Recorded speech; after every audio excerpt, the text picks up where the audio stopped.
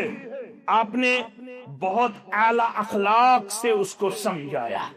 اس کے بعد وہ بدوی صحابہ کی حرکت بھی دیکھ چکا تھا اور آپ صلی اللہ علیہ وسلم کا اخلاق بھی اس نے پایا.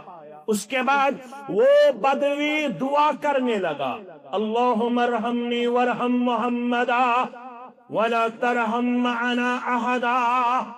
اے اللہ مجھ پہ اور محمد صلی اللہ علیہ وسلم پر رحم فرما, ہم دونوں کے ساتھ کسی اور پر رحم نہیں فرمانا, صرف ہم دونوں پہ اپنے رحمت کا نزول فرمانا.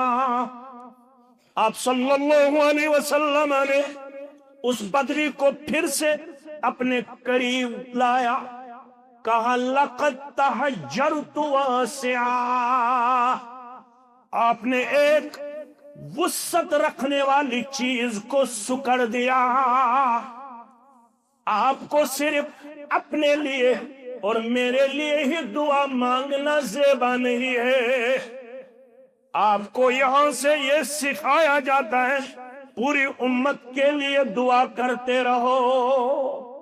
اجتماعی طور پر دعا کرنے میں اللہ بہت زیادہ خوش ہوتا ہے, اس لیے ضرورت ہے ہم مسجد کے ساتھ جڑے رہے, کیونکہ یہاں پہ وہ تعلیم دی جاتی ہے جس تعلیم کے ذریعے آپ کو اور مجھ کو دنیا بھی سنورتی ہے اور آخرت بھی بنتی ہے. ایک تو علماء کے ساتھ جڑے رہنا ہے, دوسرا مساجد کے ساتھ اپنا رشتہ مستحکم اور مضبوط پیش کیجئے. یہاں مغرب سے عشاء تک یا عشاء کے بعد آدھے گھنٹے دروس کا اہتمام ہونا چاہیے. یہاں پہ سبائی اور مسائی درسگاہ کا اہتمام کرنا لازمی اور ضروری بنتا ہے, کیونکہ العلم فریضۃ علی کل مسلم, علم حاصل کرنا ہر ایک مسلمان مرد اور عورت پر فرض قرار دیا گیا ہے. وآخر دعوانا ان الحمد للہ رب العالمین.